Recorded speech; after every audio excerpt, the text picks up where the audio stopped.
Okay, good morning, good morning. Blessed day. It's a blessed day because England are playing and it's the final episode of season 2 of The Handmaid's Tale, which is the best thing on television. Anyway, I'm going to start with Bitcoin, which is not exciting. Now, as you know, our bull bear line, what we really wanted to see us get above, if we were going to see a big move higher this month or a correction, or at least a corrective bounce in Bitcoin, was 68.50. These prior highs, and these are really kind of what determined the trend.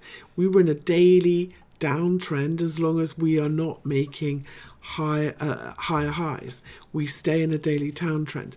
So this was our downtrend line and kind of round about our daily 50 moving average. The buyers couldn't push us through this level, even though there were plenty of them, and we did see a build up in buyers. We just couldn't push through this level. So where are we at now? Well, support and resistance matters in Bitcoin.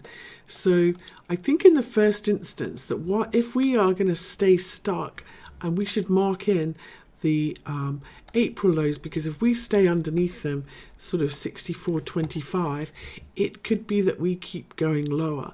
I don't think so. I see flat moving averages and a bit of a range trade, and what I'm hoping for here is that we overcome that level and that we bounce back. So where are we? We've pulled back to 50% of the drop, and 50% of the drop is an ideal pullback level for any market to bounce from. 50% mean reversion is always the first place that you are looking for to do it. Maya says the Bitcoin shorts versus longs aren't looking too good.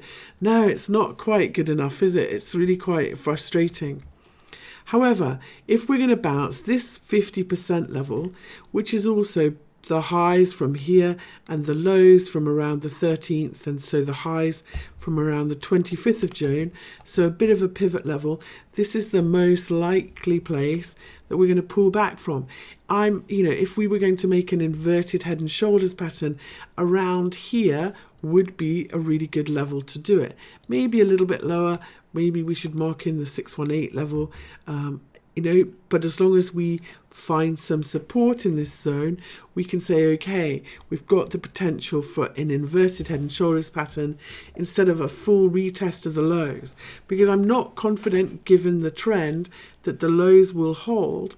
And I think that if that happens and we go all the way back to 5,700, that we are more likely to continue lower to 4,400. So for me, I tentatively have bought a little Bitcoin, anticipating a break of this level that didn't happen. And so for me, this is my hard stops underneath here.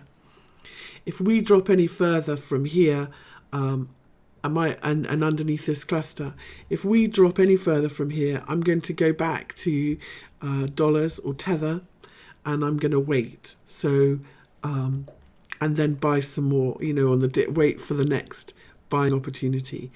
When the daily moving averages are flat like this, it's not an ideal sell unless you break the range. So what we're more likely to see is some consolidation. So how do we know if this has bottomed and we're going higher from here? Well, mean reverting markets tend to keep mean reverting. So if we bounce from a 50%, then we can expect to rally 50% of the drop. 50% of the drop takes us back to 6,550 in Bitfinex prices. So that's where we can expect to rally to. That's quite interesting because for us, that's also the daily 20 moving average. So if we can get above 6,550, we have probably seen the pullback complete, and we will go back and retest this major resistance. If we fail at 6,550, which is kind of these closing lows and the daily 20 moving average, then potentially we see another swing lower and back to the bottom of the range.